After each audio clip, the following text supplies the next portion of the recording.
موضوع پڑھا جائے گی، گھنٹوں تقریر کی جا سکتی ہے، اشرا پڑھا جا سکتا ہے صرف امام صادق۔ وہ میرا بادشاہ، علوم کیسے پھیل رہے ہیں، لوگ پڑھنے آ رہے ہیں، کوئی کسی مذہب سے، کوئی کسی مذہب سے، کوئی کسی مذہب سے۔ ایک شخص آ گیا، اس نے کہا میں پڑھنا چاہتا ہوں لیکن تیرے اللہ کو نہیں ماننا۔ امام نے کہا چل میرے اللہ کو نہ مان، کسی اللہ کو تو مانتا ہے، تیرا اللہ کون ہے؟ اس نے کہا میرا اللہ کوئی بھی نہیں۔ امام نے کہا سجدہ کسے کرتا ہے؟ اس نے کہا کسی کو بھی نہیں۔ کس کی عبادت کرتا ہے؟ اس نے کہا کسی کی بھی نہیں۔ اللہ کی طاقت؟ اس نے کہا میں نہیں مانتا۔ یہ دنیا کیسے بنی؟ اس نے کہا خود ہی۔ اس نے کہا میں دہریہ ہوں، میں لا مذہب ہوں، میرا عقیدہ ہے ہر چیز خود وجود میں آئی ہے، خود فنا میں بدل جائے گی، اور یہ عقیدہ آج بھی ہے، آج بھی مذہب کے موجود۔ اس نے کہا میں لا مذہب ہوں، میں قائل نہیں ہوں۔ اب بتائیں پڑھائیں گے کہ نہیں؟ میں نے کہا پڑھائیں گے۔ پڑھنا کیا چاہتا ہے؟ طب سیکھنا چاہتا ہوں، حکمت سیکھنا چاہتا ہوں، حکیم بننا چاہتا ہوں، میڈیکل سیکھنا چاہتا ہوں۔ امام نے کہا پڑھائیں گے۔ پڑھنا شروع ہو گیا، مسلسل امام کی یونیورسٹی میں مکتب میں آ رہا ہے اور امام سے درس لے رہا ہے۔ ایک دن بیٹھ کے حلیلے کے بیج کوٹ رہا تھا۔ بزرگ دعا فرما رہے ہیں میرے لیے بڑی سعادت۔ امام کو خبر ہو گئی کہ اب لوہا گرم ہے، وہ بیٹھ کے حلیلے کے بیج کوٹ رہا ہے۔ امام قریب گئے، قریب جا کے امام پتھر پہ بیٹھ گئے۔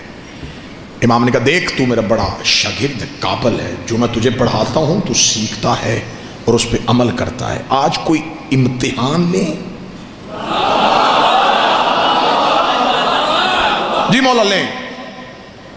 امام نے فرمایا کیا کر رہا ہے؟ مالک آپ نے کل والے درس میں بتایا تھا کہ حلیلے کے بیج کوٹ کے ایک صفوف تیار ہوتا ہے جو جلد کے امراض کا علاج ہوتا ہے۔ امام نے کہا اچھا، تو اس پہ تجربہ کر رہا ہے؟ جی تجربہ کر رہا ہوں۔ امام نے فرمایا چل تو مجھے اسی پہ سوال کرتے ہیں، دنیا میں پہلے بیج آیا تھا یا درخت؟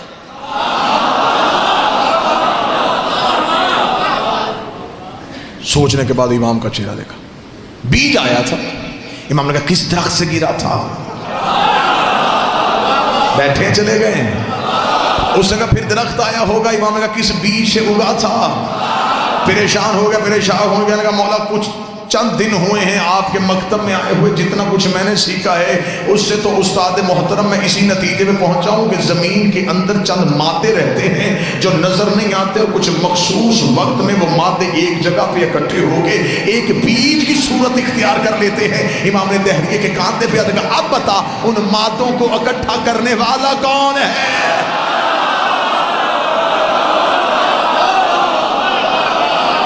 کون ہے جو ان مادوں کو اکٹھا کرتا ہے؟ تو نے نہ نظر آنے والے مادے مان لیے، نہ نظر آنے والا اللہ کیوں نہیں ماننا؟ جیسے مادے نظر نہیں آتے ایسے مادوں کا خالق بھی نظر نہیں آتا، جیسے وہ بھی چھپے ہوئے راز ہے ایسے وہ بھی چھپا ہوا راز ہے۔ اتنا کہنا تھا، اس نے قدموں پہ ہاتھ رکھے گا قربان جاؤں تیرے، تو نے صرف اللہ منوایا نہیں، تو نے تو دکھا بھی دیا،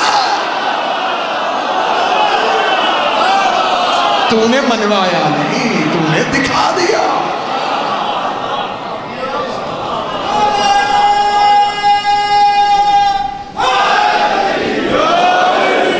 آج کے دور میں بھی، آج ہمارا بچہ 3.5-4 سال کا ہو جائے تو ہم اسے تعلیم کے لیے بھیجتے، پلے گروپ میں بٹھاؤ، اسے KG میں بٹھاؤ، نرسری پریپ، تاکہ یہ سیکھے۔ تو جب وہ بچہ پہلے دن جاتا ہے تو اسے کسی لفظ کی تمیز نہیں ہوتی، تو اسے ٹیچر جو ہیں وہ کلرز نیم یاد کرواتے ہیں۔ ایسا ہے یا نہیں ہے؟ نہ بھی بچہ اسکول جائے تو بچہ گھر میں بھی ہو نا، تھوڑا بچے کی شعور کی آنکھ کھلے تو بچہ رنگوں کی طرف متوجہ ہوتا ہے، پھیکے ہوئے رنگ، جیسے جیسے وہ کلر دیکھتا جائے گا بچہ لپکے گا۔ رنگوں کے ساتھ پڑھانے کا طریقہ سب سے پہلے میرے اس مولا نے متعارف کروایا۔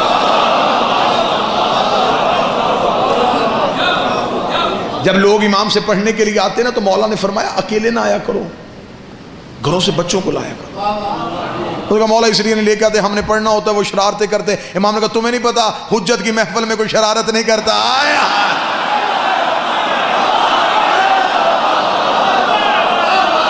لایا کرو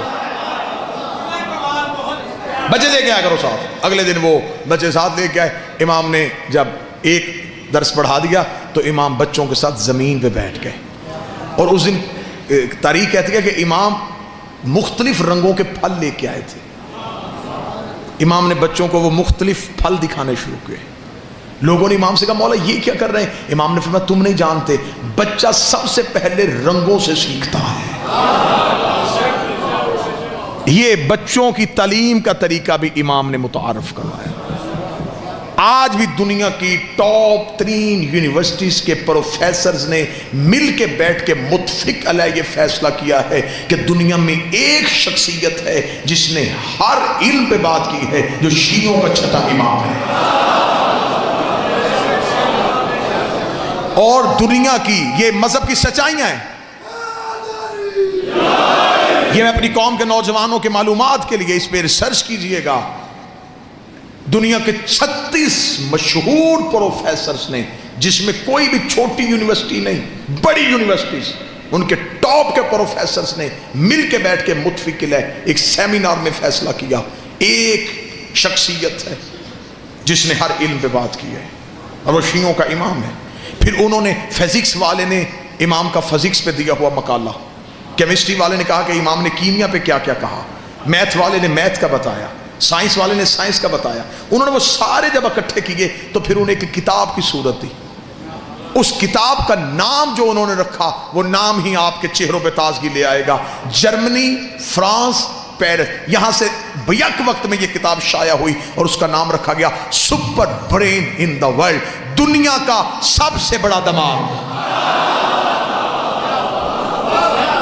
یہی کتاب وہاں سے ایران میں گئی تو فارسی میں چھپی.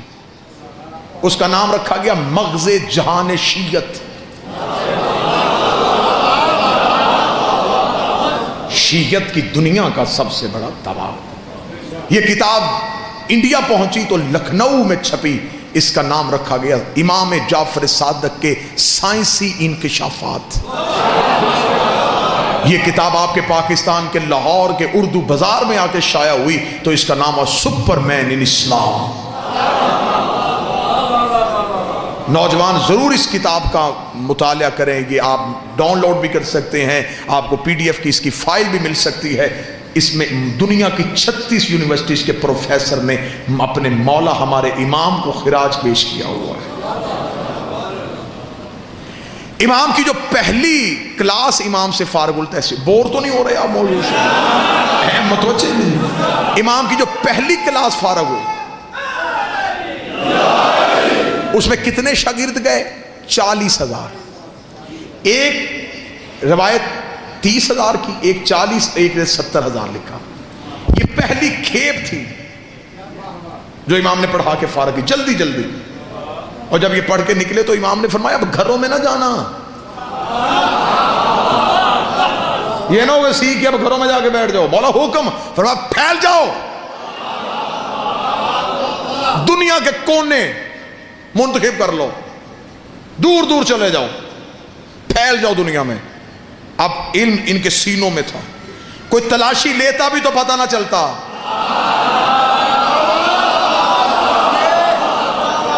امام نے سینوں میں علم کا بارود بھرا.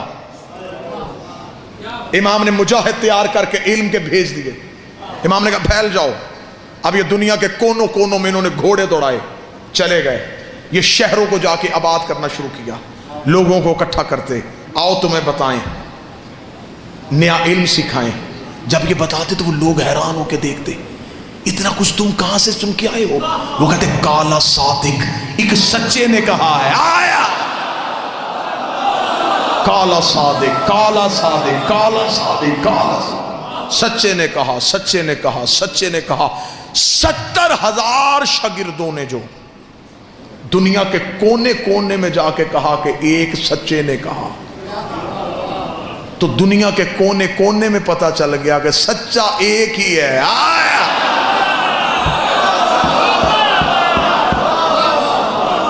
اب یہ فقہ پھیل رہی ہے، جہاں بھی جا رہی ہے یہ فقہ صادقی ہو رہی ہے۔ آپ کے مذہب کی ابتدا پڑھ رہا ہوں، واللہ با حسین اتنا ظلم ہوا ہے اس مذہب کے علم کے ساتھ۔ شیخ توسی کے قبلہ تشریف فرمائیں کی تائید، شیخ توسی ہمارے مذہب کا، ان کے دور تک امام کے 400 کتب امام کی موجود تھی، کلمی نسخے۔ سقوط بغداد جب ہوا تو پھر علماء کہتے ہیں صرف 33 کتابیں بچی، باقی ساری کتابیں ضائع کی گئیں۔ شیعوں کا علمی ذخیرہ بالکل تباہ کیا گیا، 33 کتابیں بچی۔ جتنا کچھ آج بیان ہو رہا ہے یہ ان 33 میں سے ہے۔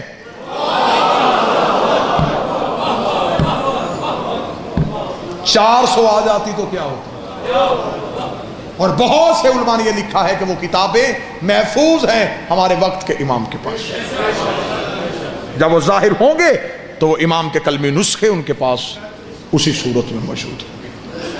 فقہ کس دور میں پھیل رہی ہے؟ جس دور میں آپ یہ نہ سمجھیں کہ شیعت آپ تک پھولوں کی سیج پہ چل کے آئی ہے۔ ایک لمحے کے لیے اگر آپ تاریخ سے شیعت کی تاریخ اٹھا کے دیکھ لینا کہ ہم تک یہ فقہ پہنچی کیسے ہے۔ آج آپ کو یہاں مجلس 2 گھنٹے کے فضائل، 6 گھنٹے کے فضائل، وہاں مجلس، وہاں فضائل، وہاں مجلس، وہاں فضائل۔ میں ممبر کے تقدس کی قسم کھا کے کہتا ہوں، ایک معصوم کی حدیث سننے کے لیے لوگ 900 میل سفر کرتے تھے۔ پتہ چلتا تھا کہ 900 میل کے فاصلے میں ایک ایسا محدث رہتا ہے جس کے پاس معصوم امام کی ایک حدیث ہے۔ لوگ سفر کر کے اس کا پتہ ڈھونڈتے، اس کے پاس جا کے کہتے کہ ہم تجھے جو چاہتا ہے وہ دیں گے، ہمیں وہ مولا کی حدیث سنا دے جو تیرے پاس ہے۔ میرے 5ویں بادشاہ سے ایک بندے نے پوچھا، مولا جب ہم شیعہ آپس میں ایک دوسرے کو ملا کریں تو مولا کیا تحفے دیا کریں جو آپ کی سنت ہو؟ اچھا لباس دیں، بہتر سواری دیں یا اچھی خوشبو دیں؟ امام فرماتے اگر میرا شیعہ دوسرے شیعہ کو بہتر تحفہ دینا چاہتا ہے، سب سے بہتر تحفہ یہ، جب بھی ایک دوسرے کو ملو ہماری حدیث سنایا کرو۔ وہ اس سے ملے گے کہ تیرے پاس کوئی مولا کا نیا فرمان ہے، کہیں سے کوئی نیا بادشاہ کا فرمان سنا ہے تو مجھے سنا، اگر تیرے پاس کوئی مالک کا کوئی نیا عرفان، کوئی معرفت والی حدیث ہے تو مجھے بتا۔ یہ ابتدا ہے شیعت کی، یہ آغاز ہے شیعت کی۔ اگر آپ بالکل جلدی میں، زیادہ سے زیادہ نہیں تو 7-8 منٹ میں میں آپ کو ایک قصہ سنا دوں کہ کتنی مشکل تھی اس دور کی شیعت، کہ ایک شخص نے کوفے میں، شیعہ نہیں تھا، غیر شیعہ تھا، امام کی فقہ جو ہے سرکاری طور پہ نافذ نہیں تھی، فقہ دوسری نافذ تھی۔ اس شخص نے غصے میں اپنی زوجہ کو طلاق دے دی۔ صبح کو اٹھ کے اس نے علماء سے رجوع کیا، حل، انہوں نے جو حل بتایا اس نے کہا نہیں، اسلام غیرت کا مذہب ہے، ممبر کی تہذیب ہر بات کو کھولنے کی اجازت بھی نہیں دیتی۔ یہ تو مولوی کا شروع سے طریقہ کار ہے نا جی، کہ کوئی نہ کوئی رستہ تو اس نے نکال۔ ایک بندے نے مولوی سے جا کے کہا تھا، اس نے کہا مولوی صاحب میں نے غصے میں اپنی بیوی کو طلاق دے دی ہے۔ اس نے کہا جی یہ حل ہے، اس نے کہا یہ نہیں مولوی صاحب اس کے علاوہ کوئی حل؟ اس نے کہا میں کیسے حل نکالوں؟ اس نے کہا اچھا مولوی صاحب حل کوئی نہیں، میری قسمت یہ 10,000 روپیہ مدرسے کے لیے چندہ لے کے آیا تھا، اگر کوئی حل نکل آتا تو شاید چندہ بھی دے دیتا۔ اس نے کہا اچھا مجھے بتا طلاق کہا تھا یا طلاق کہا تھا؟ اس نے کہا جی میں نے طلاق کہا تھا۔ اس نے کہا تے سے نہیں ہوتی،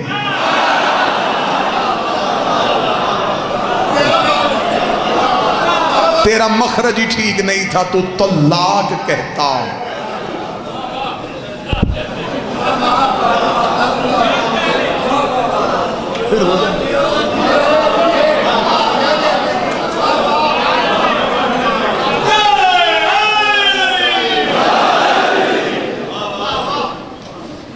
اقبال ہی نے کہا تھا نا کہ ملا تو ابلیس کو بھی برگلا دے۔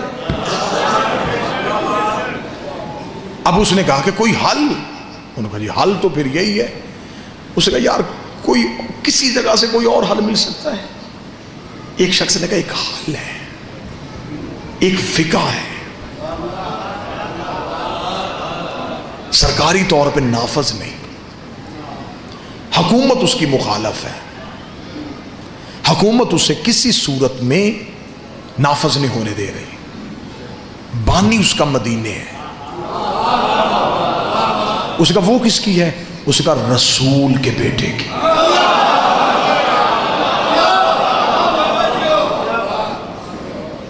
اب اس دور میں نہ پریس نہ میڈیا، اس نے کہا کوئی رسول کا بیٹا موجود ہے وہاں پہ؟ وہاں ہے۔ اس نے فوراً وہاں سے نکلا اور مدینہ وہاں پہنچا تو وہاں مدینے بازار میں ایک کوفے کے رہنے والے دکاندار سے ملاقات ہو گئی جو تجارت کے لیے مدینے تھا۔ اسے جا کے ویسے ہی حال احوال پوچھنے کے بعد بے نیازی میں کہنے لگا یار امام جعفر صادق، اس نے اتنا کہا، یا دکاندار نے دوڑ کے آ کے منہ پہ ہاتھ رکھا، منہ پہ ہاتھ رکھ کے شہر سے باہر لے گیا۔ شہر کے باہر تنہائی میں جا کے کھڑا کر کے کہنے لگا دوبارہ یہ نام نہیں لینا۔ کیوں؟ اس نے کہا تو نہیں جانتا، انہیں گھر میں پابند کر کے رکھا ہوا ہے، گلی میں فوجی ہے، مخبروں نے اس گلی میں کرائے پہ گھر لیے ہوئے ہیں کہ کون امام سے ملنے آتا ہے۔ حاکم کی طرف سے اتنی سختی ہے کہ جو نام لیتا ہے اگلے دن شہر میں اس کی لاش ملتی ہے۔ تو کوفے کا تھا، اس لیے میں تجھے سمجھانے شہر سے آ گیا، واپس چلا جا، اب مدینے شہر کا رخ نہ کرنا۔ یہ کہہ کے وہ مدینے کی طرف چلا، یا وہ شخص پیچھے چلا۔ اس نے کہا اب کہاں آ رہا ہے؟ اس نے کہا اب ملوں گا، اب یقین ہوگا یہ سچا ہے۔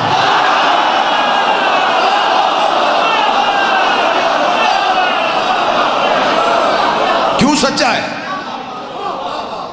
اس نے کہا جھوٹ پہ پابندی نہیں ہوتی،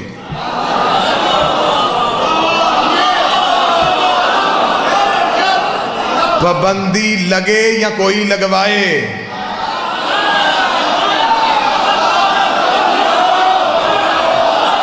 ہوتی ہمیشہ سچ پہ ہی ہے۔ سچ ہوتا ہے کڑوا، حقیقت نکلنی بڑی مشکل ہوتی ہے۔ اس کا وہ سچا ہے، اب اس سے میں نے ملنا ہے۔ اس کا پھر ٹھیک ہے، قتل کے لیے تیار ہو جا۔ اس کا مر تو میں پہلے ہی گیا ہوں، اب میں ملوں ہی ملوں۔ وہ گیا، جا کے اس نے جب پتہ کرتا کرتا کرتا پہنچا تو حالت کیا ہے؟ گلی میں فوجی، چھتوں پہ سپاہی، تلواریں، مخبروں کی آنکھیں دروازوں سے، اتنا وحشت ناک ماحول۔ واپس پلٹ آیا، دوسرے دن پھر وقت تبدیل کر کے گیا، حالات ہوئے، تیسرے دن رات کے وقت گیا، جس سے کہا نہیں ملاقات نہیں ہو سکتی، اتنا سخت پہرا، اتنی سختی۔ تیسرے دن مدینے کے باہر بیٹھا سوچ رہا تھا واپس جاؤں، نہیں ملاقات ہوگی۔ یا ایک لمحے کے لیے ذہن میں خیال آیا، آنکھیں بند کی، بند کر کے اب لب نہیں ہل رہے، اب یہاں سے بولنا شروع ہوا، تجھے تو پتا ہے کہ میں ملنے آیا،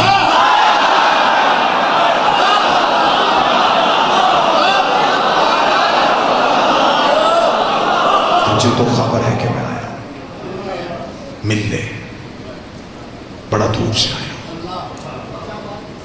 اب یہ عشق کا تقاضا ہے کہ یہاں کا لہجہ وہ جلدی سنتے ہیں۔ جو ہی اس نے یہاں سے پکارا تو کان میں ایک آواز آئی، سبزی لے لو۔ اس نے پیچھے مڑ کے دیکھا تو ایک سبزی فروش، بسیدہ سا لباس، سر پہ سبزی کا ٹوکرا، بے نیازی سے جا رہا ہے۔ بھائی کہاں جا رہا ہے؟ مدینے۔ کیا کرتا ہے؟ اس نے سبزی بیچتا ہوں۔ بھائی کبھی محلہ بنی ہاشم میں گیا ہے؟ روز جاتا ہوں۔ کبھی امام سے ملا ہے؟ نہیں ملا تو نہیں ہوں، لیکن میں چاہتا ہوں، کیونکہ میں کسی سے کوئی میرا تعلق نہیں، میں تو دکاندار ہوں، میں سبزی بیچتا ہوں۔ اچھا تجھے کوئی روکتا نہیں؟ مجھے کیوں روکنا، میں تو اپنے کاروبار کے لیے آتا ہوں۔ بھائی سبزی بیچے گا؟ کیا لے گا؟ نہیں ساری دے۔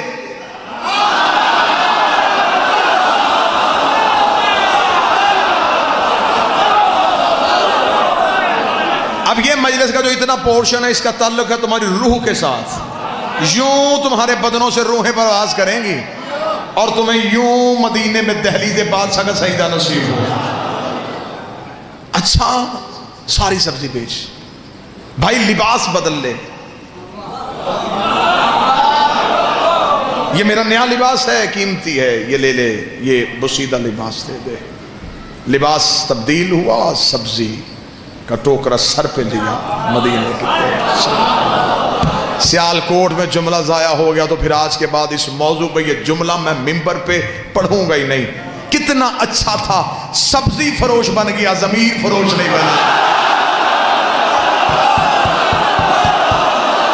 واہ یا حسین, یہ ہے قدر, اسے کہتے ہیں قدر. سبزی فروش بن گیا, عقیدہ فروش نہیں بنا.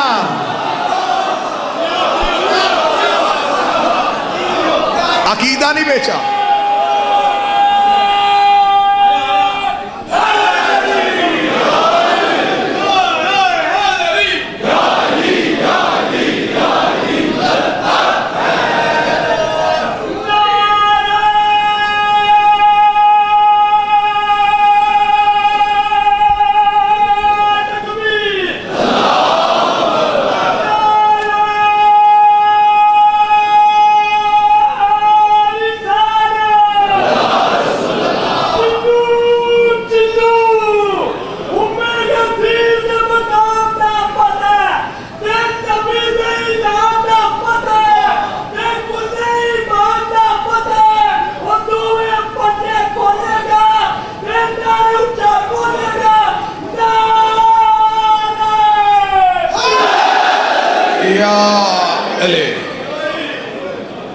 سبزی فروش بن کے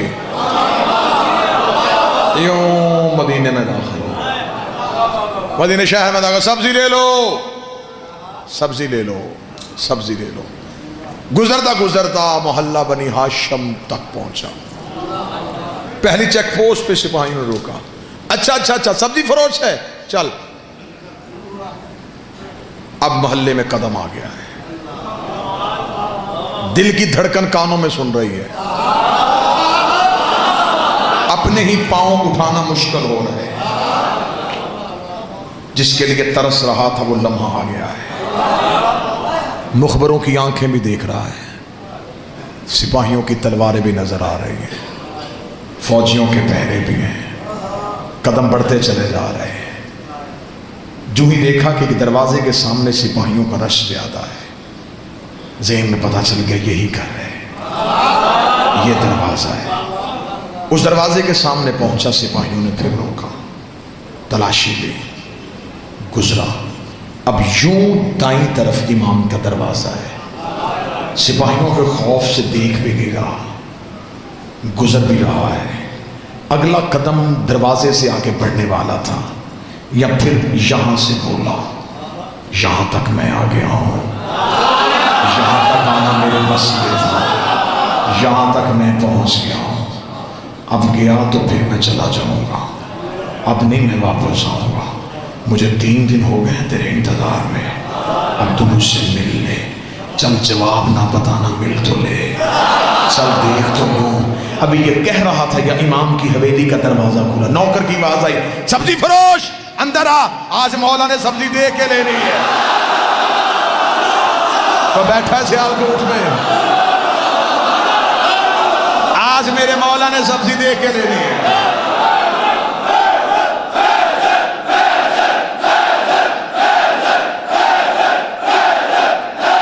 سارے بولو مل کے حیدری. کل بھی خراب سبزی دے گیا,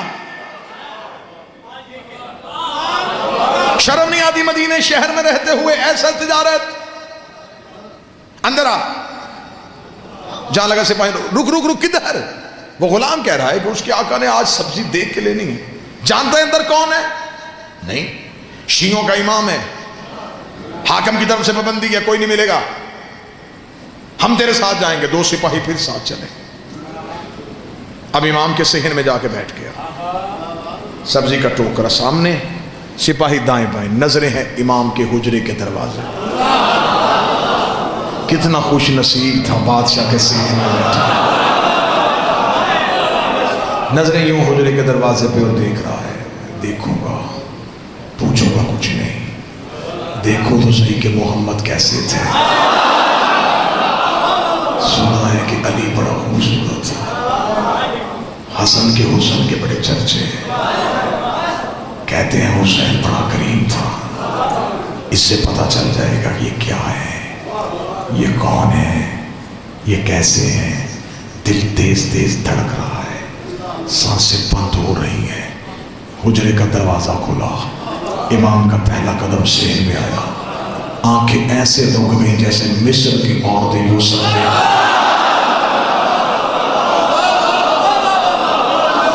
انگلیاں نہیں کٹیں، دل ہی کٹ گیا، خود ہی کٹنا شروع ہو گیا۔ امام کے قدم چل رہے ہیں، سر پہ رسول والا امامہ، علی والی دستار، عصائے موسیٰ کو ہاتھ میں لیے ہوئے، حسین جیسا چہرہ، حسن جیسا ماتھا، سجاد جیسی آنکھیں۔ چلتے چلتے امام سبزی کی ٹوکری کے قریب بیٹھ گئے۔ امام نے یوں کپڑا ہٹایا، یہ صرف رخ امامت کو دیکھ رہا ہے، سوالی سوال کو بھول چکا تھا، یہ اپنے مقصد کو بھول چکا تھا، یہ صرف چہرہ امام کی زیارت کر رہا تھا، یہ خوشبو امامت کو اپنے اندر محسوس کر رہا تھا۔ یا تھوڑی دیر کے بعد سے اپنا چہرہ امام کے قریب کیا، ابھی بولنے کے لیے لب کھولنے لگا تھا، یا امام نے جھکی نظروں سے کہا تیری طلاق نہیں ہوئی۔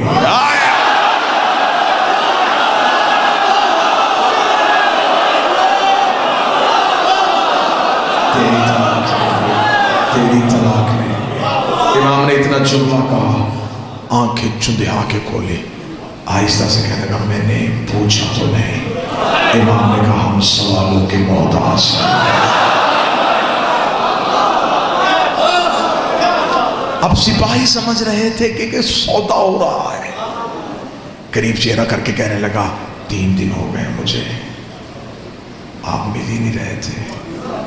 امام نے کہا تو ویسے پکار ہی نہیں رہا تھا۔ شیعت پھیل رہی ہے، شیعت کا ابتدا سنا، مولا آج واپس چلا جاؤں گا۔ آپ نے جواب دے دیا کہ نہیں ہوئی، شہر جاؤں گا، کوفے کا مفتی بڑا ظالم ہے، وہ مجھے کہے گا صرف نہیں سن کے آ گیا، دلیل تو لی کوئی نہیں، مولا کوئی دلیل دے تاکہ اس کا منہ تو بند کر سکو۔ کاش وقت ہوتا، امام آیتیں پڑھتے، امام حدیثیں پڑھتے، اب وقت نہیں ہے، اسے بھی بچانا ہے، گھر بھی بچانا ہے۔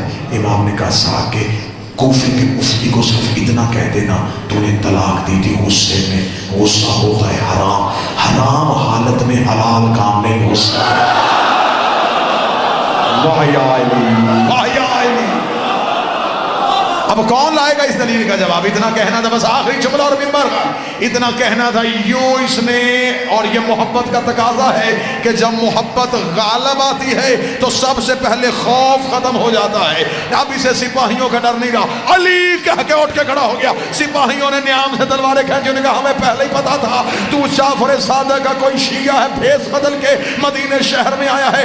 سپاہیوں نے گریبان سے پکڑ کے بدن کو گھسیٹنا شروع کیا، اس کی نظریں امام کی طرف تھی، امام کی طرف دیکھ کے مسکرا کے کہا اب زندگی سے محبت نہیں رہی، اب موت کا ڈر نہیں رہا، اب میرے بدن کا لہو تیرے قدموں میں آ جائے، اس سے بڑھ کے میرے لیے عزاز کوئی نہیں ہوگا۔ لیکن زہرا کا بیٹا مجھے اتنا بتا دے، میں روز سوچا کرتا تھا کہ واپس چلا جاؤں، آدھے رستے سے واپس آ جاتا تھا، مجھے کون سی چیز واپس نہیں جانے دیتی تھی؟ امام نے کہا ایک دن بھی تیری ماں نے تیری تربیت میں خیانت کی ہوتی تو میرے دروازے پہ آئی نہیں۔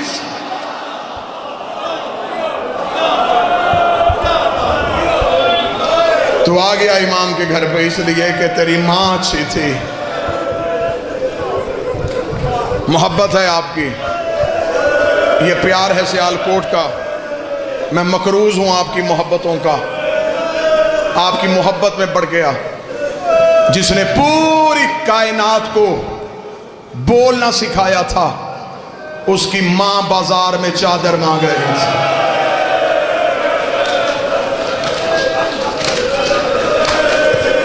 بیٹھے ہیں سارے جنازے کے انتظار میں. میں مصیب پڑھنے سے پہلے اپنے وقت کے بادشاہ سے معافی مانگوں گا. مولا مجھ نوکر کو معاف کرنا، میں تیرے جد کے فضائل پڑھنے میں اتنا مگن تھا. مولا جنازے میں دیر ہو گئی.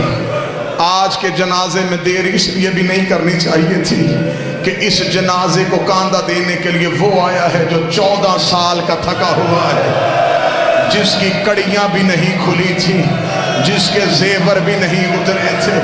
وہ آج جنازے کو کاندھا دے کے رو کے کہے گا میرا تو کسی نے نہیں اٹھایا اور میں اپنے باپے کا جنازہ اٹھا لے. جتنے ماتمی بیٹھے ہو، کوشش کروں گا شہادت کے 2-4 جملے پڑھ سکوں. غربت میں اس کی اپنی مثال. یہ جتنے ماتمی بیٹھے ہو نا، میں واللہ حسین اشرا ہوتا تو میں امام صادق پہ پڑھتا. عزاداری طریقہ ہی اس مولا نے سکھایا. یہ جو ہم ماتم کرتے ہیں نا، یہ جو ہم روتے ہیں، اس کی تہذیب بھی ہمیں اس بادشاہ نے سکھائی ہے. عزاداری کے طریقے اس مولا نے سکھائے ہیں. اس کی پہلی نشانی بتاؤں، مدینے کے لوگ کہتے ہیں ہم محرم کا چاند آسمان پہ نہیں دیکھتے تھے. وہ کہتے جعفر صادق کے گھر سے رونے کی اتنی آوازیں آتی ہمیں پتہ چل جاتا کہ محرم کا چاند طلوع ہو گیا ہے. امام بارگاہوں میں، گلیوں میں، چوراہوں میں رونے والوں، تم روتے ہو تھوڑی دیر کے لیے، بیٹھ کے روتے ہو. روتے روتے کوئی مرد مومن چہرے پہ اپنے ماتم کرے، کوئی پرسا دے، ساتھ والا مومن ہاتھ پکڑتا ہے، کوئی گر جائے، ساتھ والا مومن پانی پلاتا ہے. اگر برداشت کر سکو تو میں پڑھوں روایت. رکھ میرے سر پہ قرآن، مدینے کا رہنے والا ہے، نام اس کا یحییٰ ہے. اس نے روایت کیا، اس نے کہا 1 سال میں مدینے میں تھا، میں نے دیکھا کہ لوگ ٹولیوں کی صورت میں جعفر صادق کے گھر کی طرف دوڑ رہے تھے. میں نے پوچھا کیا ہوا؟ انہوں نے کہا محرم کا چاند آ گیا ہے، ہم امام کو پرسہ دینے جا رہے ہیں. وہ کہتا میں بھی اسی رش میں شامل ہو گیا. یحییٰ کہتا جب میں گیا، امام کے دروازے پہ لوگوں کا رش تھا، جعفر صادق کے دروازے پہ لوگوں کا ہجوم تھا. یحییٰ کہتا میں نے بھی اپنا گریبان کھولا، میں بھی امام کے دروازے پہ کھڑا ہو گیا. یحییٰ کہتا میں اپنے پنجوں پہ کھڑا ہو کے میں نے دیکھا کہ کوئی شخص زمین پہ لیٹ کے رو رہا ہے. وہ کہتا میں نے ایک بندے سے پوچھا یہ کون ہے؟ اس نے منہ پہ پیٹ کے کہا یہ ہمارا امام ہے، نام جس کا جعفر صادق ہے. وہ کہتا میں نے حالت دیکھی، بطول کا بیٹا کبھی دائیں کروٹیں لیتا، کبھی بائیں کروٹیں لیتا. وہ کہتا میں روتا روتا قریب گیا، میں نے قدموں پہ ہاتھ رکھ کے کہا او کائنات کو صبر سکھانے والے، تیری یہ حالت کیوں ہو گئی ہے؟ امام نے انگلی کا اشارہ کر کے کہا وہ چاند طلوع ہو گیا جس نے میری ماں کو زخمی کر دیا، جس نے میری ماں کی ردائیں چھین لی.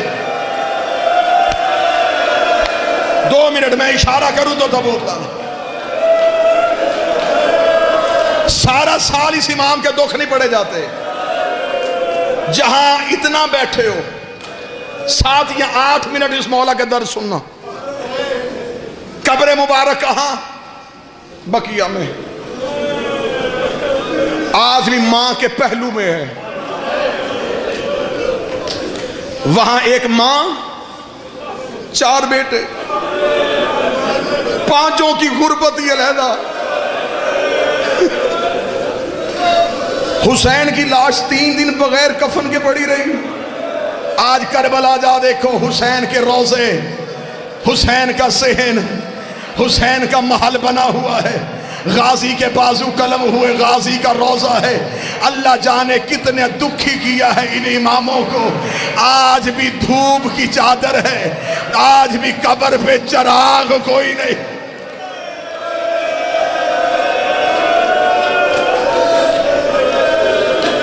میں جتنی دیر بادشاہ کی مصیبت پڑھوں، ہائے ضرور کہنا. اور ایک محرم قریب آ رہا ہے، عزاداری کے حوالے سے اس مولا کا ایک فرمان سناؤں. اکثر میں نے لوگوں کو دیکھا ہے، محبت میں کوئی کمی نہیں، لیکن بعض احباب روتے روتے اپنا چہرہ چھپا لیتے. یہی میرے مولا مجلس پڑھ رہے تھے، سامنے بیٹھے کہ بندے نے چہرہ چھپا کے رونا شروع کیا، امام نے مجلس چھوڑی، امام نے مجمع سے جا کے اس کے چہرے سے رومال ہٹایا، امام نے کہا کیا تو میری دادی سے شرمندہ ہے؟ چہرہ چھپا کے کیوں رو رہا ہے؟ مولا کیسے رو؟ امام نے فرمایا ایسے رو جیسے بوڑھی ماں جوان بیٹے کی لاش پہ روتی ہے، تجھے خبر ہی نہیں کہ ہمارا نقصان کتنا۔ چیخے مار کے رونا اس مولا کی سنت ہے۔ شکل کے بگڑنے کا خوف کبھی نہ کرنا، مرتے ہوئے اس کی شکل نہیں بگڑتی جو حسین کے غم میں اونچی آواز میں روئے۔ دوسری تہذیب اس مولا کی، مولا جس جگہ پہ مجلس ہوتی تھی، مولا مجلس میں آتے، مولا بیٹھنے سے پہلے اس جگہ کو چومتے۔ مولا نے کہا اگر دنیا کو پتہ چل جائے حسین کے رونے والی جگہ کی منزلت کیا ہے، امام فرماتے لوگ اپنے گھروں میں جانا چھوڑ دیں۔ امام فرماتے یہاں فرشتے اپنے پر مس کرتے ہیں، اتنی متبرک ہے حسین کے رونے کی جگہ۔ بس عزادارو، پہلی غربت پڑھنے لگا ہوں اس بادشاہ کی۔ 3 بار امت نے زہرا کے گھر کو آگ لگائی۔ پہلی بار جب سیدہ بیٹیوں کے ساتھ مدینے تھی، انہوں نے امام کے گھر کو آگ لگا دی۔ 8 شوال یوم نہدا میں جنت البقیع بھی گزرا ہے۔ میں بطول کی غربت پہ ایک جملہ پڑھ دیتا ہوں، رکھ میرے سر پہ قرآن۔ انہوں نے صرف دروازہ نہیں گرایا تھا، انہوں نے بطول کی حویلی گرا دی تھی۔ میں نے اپنے کانوں سے ایک عظیم عالم دین سے روایت سنی ہے، اس نے کہا اس سے بھی زیادہ غریب ہوگا علی کہ مسلمانوں نے علی کے گھر کی دیوار گرا دی۔ کئی دن علی نے کپڑا لگا کے بیٹیوں کے پردے کا بندوبست کیا، رو رو کے گلی میں کھڑا ہو کے کہتا تھا اس گلی سے نہ گزرنا، میری بیٹیاں بیٹھی۔ دوسری بار امت نے آگ لگائی کربلا کے جنگل میں، بطول کی بیٹیوں کے خیمے میں۔ تیسری بار آگ کب لگی؟ جب جعفر صادق اپنے گھر میں اولاد کے ساتھ رہ رہے تھے، ابن زید ملعون نے سپاہیوں کو ساتھ لے کے جعفر صادق کی حویلی کو آگ لگا دی۔ دعا کیا کرو رات کے وقت کسی شریف کے گھر کو آگ نہ لگے۔ ادھر امام کی حویلی کو آگ لگی، امام کی 3 بیٹیاں تڑپ کے اٹھی، وہاں گئی جہاں تیرا 7واں امام تھا، رو کے کہتی قاسم جاگ، ہمارے گھر کو آگ لگ گئی ہے۔ امام نے اپنے سر سے امامہ اتارا، امام نے کپڑے سے آگ کو بجھانا شروع کیا، امام کے امامے کو آگ لگی۔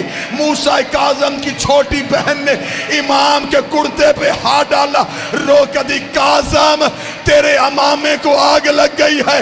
کاظم نے بہن کو سینے سے لگایا، رو کے کہتے ہو قربان جاؤں، تجھے بھائی کا چلتا ہوا امامہ برداشت نہیں ہوا۔ ہائے غربت میرے دادے سجاد کی، جس کے سامنے آ کے سکینہ نے کہا سجاد میرے کرتے کو آگ لگ گئی، اوہ مجھے بتا میں جل کے مروں، برداشت کرو گے؟ لے آؤ جنازہ غریب کا، یا کوئی ماتمی مر جائے گا۔ جعفر صادق کا جنازہ، بطول کے بیٹے کا جنازہ، بغداد کے قیدی کے غریب باپ